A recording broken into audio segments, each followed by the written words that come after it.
Madam, ಇವತ್ತು ಹಬ್ಬ ಬಂದು ಇಲ್ಲಿ ಭಾಗ ತಗೊಂಡ್ರಿ, ಒಂದು ರೀತಿ ಎಲ್ಲರೂ ಹೆಣ್ಮಕ್ಳನ್ನೇ ಸಿಕ್ಕಿದ್ದಾರೆ. ಸೊ ಎಷ್ಟು ಸಂಭ್ರಮ ಅನಿಸ್ತಾ ಇದೆ? ಮೊದಲಿಗೆ ಸಮಸ್ತ ಕನ್ನಡಿಗರು ಎಲ್ರಿಗೂ ಗೌರಿ ಮತ್ತು ಗಣೇಶ ಹಬ್ಬದ ಹಾರ್ದಿಕ ಶುಭಾಶಯಗಳು. ಗೌರಿ ಹಬ್ಬ ಹೆಣ್ಮಕ್ಳಿಗೆ ವಿಶೇಷ. ಹಾಗಾಗಿ ಅತ್ಯಂತ ಸಂಭ್ರಮದಿಂದ ಪ್ರತಿ ವರ್ಷ ನಮ್ಮ ಜಯನಗರದ ಶಾಸಕರಾದ CK ರಾಮಮೂರ್ತಿ ಅವ್ರ ಪತ್ನಿ ನಾಗರತ್ನ ಅವರು ಕೂಡ ಹಿಂದೆ ನಮ್ಮ BBMP ಸದಸ್ಯೆ ಆಗಿದ್ದರು. ಅವರಿಬ್ಬರು ಪ್ರತಿ ವರ್ಷ ಕರೀತಾರೆ. ಪ್ರತಿ ವರ್ಷ ತವ್ರ ಮನೆಗೆ ಬಂದು ಬಾಗಿನ ಇಸ್ಕೊಂಡು ಹೋಗೋಷ್ಟು ಸಂತೋಷವಾಗುತ್ತೆ. ಈ ಸಂಭ್ರಮದಲ್ಲಿ ಅನೇಕ ಜನ ಮಹಿಳೆಯರು ಈ ಭಾಗದವರು ಎಲ್ಲರೂ ಭಾಗವಹಿಸ್ತಾರೆ. ಹಾಗಾಗಿ ಒಂದು ರೀತಿಯ ಹಬ್ಬದ ಒಂದು ಸಂತೋಷ ಸಂಪೂರ್ಣವಾಗಿ ಪ್ರಾಪ್ತವಾಗುತ್ತೆ ನಾಗರತ್ನ ಅವ್ರ ಮನೆಗೆ ಬಂದಾಗ. ಗೌರಿ ಹಬ್ಬ, ಗೌರಿ ಅಂದ್ರೇ ಪಾರ್ವತಿ, ಪಾರ್ವತಿ ಅಂದರೆ ಶಕ್ತಿ. ಸೊ ಇವಾಗ ಅಂಥದ್ದೊಂದು ಶಕ್ತಿ ಸ್ಯಾಂಡಲ್ವುಡ್ಗೂ ಬೇಕು ಅಂತ ಕೂಗು ಶುರುವಾಗಿರ್ತಕ್ಕಂಥದ್ದು.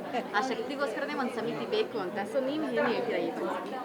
ಈ ಸ್ತ್ರೀ ಅಂದ್ರೇ ಶಕ್ತಿ ಸ್ವರೂಪಿಣಿ, ಪಾರ್ವತಿಯ ಒಂದು ಅಂಶವಾಗಿ ನಾವೆಲ್ಲರೂ ಕೂಡ ನಮ್ಮ ಬದುಕಿನಲ್ಲಿ ತೊಡಗಿರುವಂಥದ್ದು. ಆ ಪಾರ್ವತಿಯ ಆಶೀರ್ವಾದ ಮತ್ತು ಅವಳ ಶಕ್ತಿ ಎಲ್ರಿಗೂ ಲಭ್ಯವಾಗಲಿ ಅಂತ ನಾನು ಹೃದಯಪೂರ್ವಕವಾಗಿ ಹಾರೈಸ್ತೀನಿ. ಮತ್ತೊಮ್ಮೆ ಎಲ್ರಿಗೂ ಹಬ್ಬದ ಶುಭಾಶಯಗಳು. ಗ್ಯಾರಂಟಿ ನ್ಯೂಸ್, ಸುದ್ದಿ ಖಚಿತ, ನ್ಯಾಯ ನಿಶ್ಚಿತ.